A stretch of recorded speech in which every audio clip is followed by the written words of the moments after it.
So previously, we looked at the addition rule for probability, and now we want to look at the multiplication rule for probability.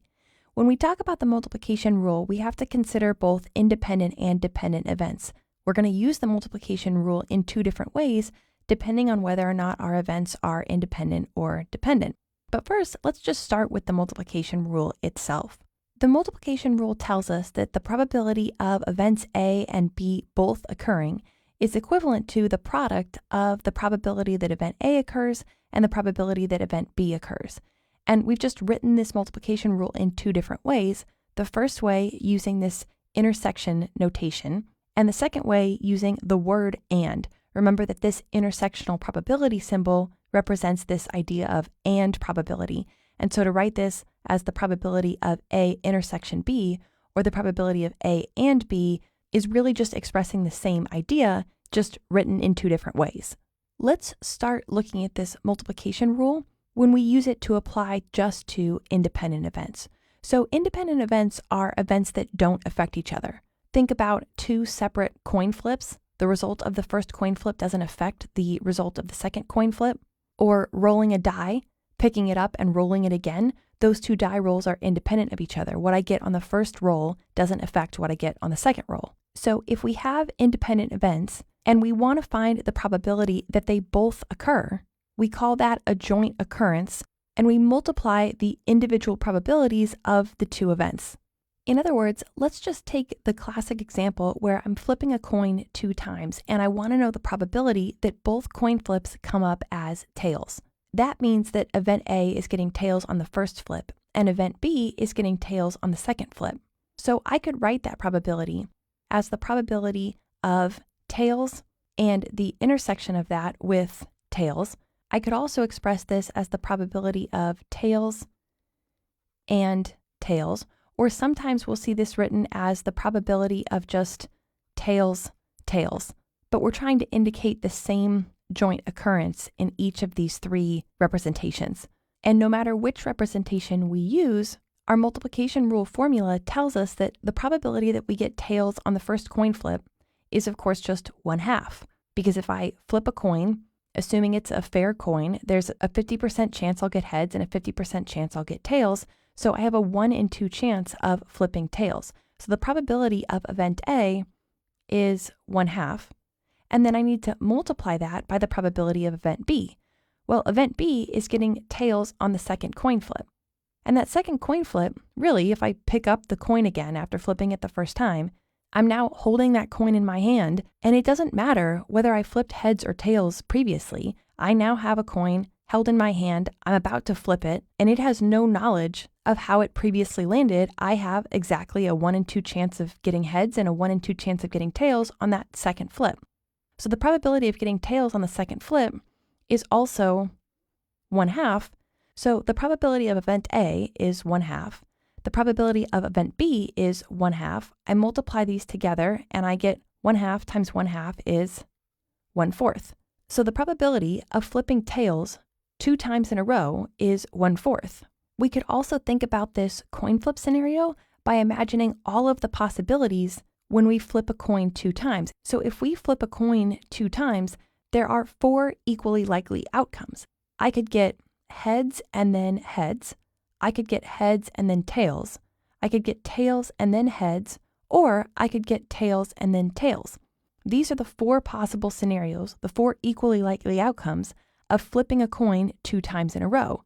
And so because I'm looking for the specific scenario of tails and then tails, if I take this back to my addition rule formula, I can say that I have 1 matching outcome with the scenario I'm looking for, tails, tails. So there's 1 matching outcome, and there are 4 total outcomes, 1, 2, 3, 4 total outcomes. So the probability that I get tails, tails when I flip a coin 4 times is 1 in 4, or 1/4, or a 25% chance. And of course, this rule doesn't just work with coin flips. Let's take an example where maybe we'll say that the probability that a factory produces a defective part is 2%. And we want to know the probability of picking 3 defective parts in a row if we're just picking parts randomly off of the assembly line. Well, we could write that here as the probability of a defective part and then another defective part, and then another defective part. In other words, we could almost think about this as events A, B, and C, where event A, event B, and event C are all picking a defective part. Well, we said that the probability of the factory producing a defective part was 2%, which means that the probability of event A being choosing a defective part is going to be 2%, or we could write that as 2 over 100. Then the probability of choosing another defective part is again 2%, so we multiply by 2% or 2 over 100. And the probability of choosing a third defective part is also 2% or 2 over 100, because at least as far as we can tell, these events are independent. I'm choosing completely randomly a part off of the assembly line. This factory produces defective parts at a 2% rate, so the chance that any one part that I choose is defective is 2%. Of course, we have to be careful here because we might think that these events are independent, but let's say we pick 3 parts in a row, and maybe the group of employees who's working in that particular hour when we choose parts actually produces defective parts at a higher rate than an employee group who works a different shift in the same factory. And we have to take that into account, or there's maybe multiple assembly lines in this same factory and one line produces more defective parts than the other. So we have to be really careful about the independence of these events. But assuming we know these events are independent, this is how we would actually do the math. And when we multiply here, we get 2 times 2 times 2 is 8. And then 100 cubed is 1 million. If we simplify 8 over 1 million, we get 1 over 125,000, which means there's a 1 in 125,000 chance that randomly choosing 3 parts off of the assembly line out of the factory results in 3 defective parts. So this is how we calculate probability for a joint occurrence when we have independent events. And we want to know the probability that those independent events all occur. But when we have dependent events, we use this set of formulas. So this set of formulas for dependent events. This is the same multiplication rule formula, except that you can see that we've changed one detail, which is that we have changed this probability of B piece of the multiplication rule formula into this expression here, the probability of B given that event A has already occurred. That's what this expression means here. When we separate B and A with this line, we're saying the probability that event B happens given that A has already occurred. So we're looking for the probability that this happens given that this has already occurred, regardless of what A and B actually are. The probability that the first thing happens given that the second thing has already occurred. The classic example here is pulling cards out of a standard 52 card deck. For instance, let's say we want to know the probability of pulling a king and then another king. So a king and then another king from a deck of 52 cards. And remember, in a deck of 52 cards, there are 4 suits, and each suit contains 13 cards from 2 all the way up through 10, and then jack, queen, king, ace. So 13 cards in each suit, 4 suits, 52 cards in total. And we want to know the probability that we pull one king and then another king.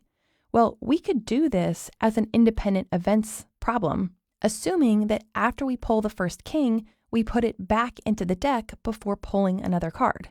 If we pull the first king and we leave it outside the deck and then pull another card, then we're talking about dependent events because the probability of pulling a king on that second pull is dependent on what we pulled in the first pull. Because if you imagine, if we start out with 52 cards, and 4 of those 52 cards are kings.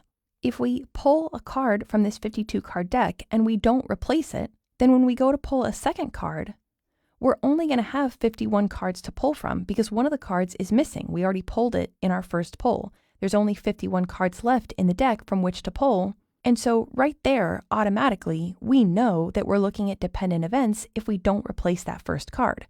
And we can think about that idea of dependent events because this second event depends on this first event. It is changed by, it is affected by whatever we do with this first event. Whereas if I flip a coin 2 times, that second flip is not affected in any way by the first flip. But if I'm pulling cards from a deck and I pull a card and don't replace it, then that second pull is going to be affected by the fact that I pulled a card already. So let's assume that's what we've done here. We're looking for the probability of getting a king on our first pull and a king on our second pull, and we are not replacing the first card after we pull it from the deck. Well, in that case, the probability of event A, the probability that we get a king on our first pull, is going to be 4 in 52, because there are 4 kings in the deck, 52 cards in the deck in total. So there are 4 matching outcomes and 52 total outcomes. So probability of event A is 4 over 52. Now, the probability of event B, given that A has already happened, in our example, means the probability that we pull a king, given that we already pulled a king and didn't put it back in the deck. Well, if we already pulled a king, our deck is down 1 card. There's only 51 cards left in total. And if we already pulled a king, then there are only 3 kings left in that deck, which means the probability that we pull a king in that second pull is 3 out of 51, 3 matching outcomes out of 51 total outcomes. So we can multiply here by 3 over 51. 3 over 51 is the probability of event B, given that A has already happened, or the probability we pull a king, given that we've already pulled a king and we didn't put it back. So we can then simplify the math here. 4 over 52 is the same as 1 over 13, and 3 over 51 is the same as 1 over 17. So 1 over 13 times 1 over 17 is 1 over 221. There's a 1 in 221 chance that we pull a king and then another king, assuming we didn't replace the first king after we pulled it. So this is our classic dependent events example. What this shows us then is that we can use these 2 formulas to prove whether or not events are independent or dependent. Because these 2 formulas here are identical, we talked about this earlier.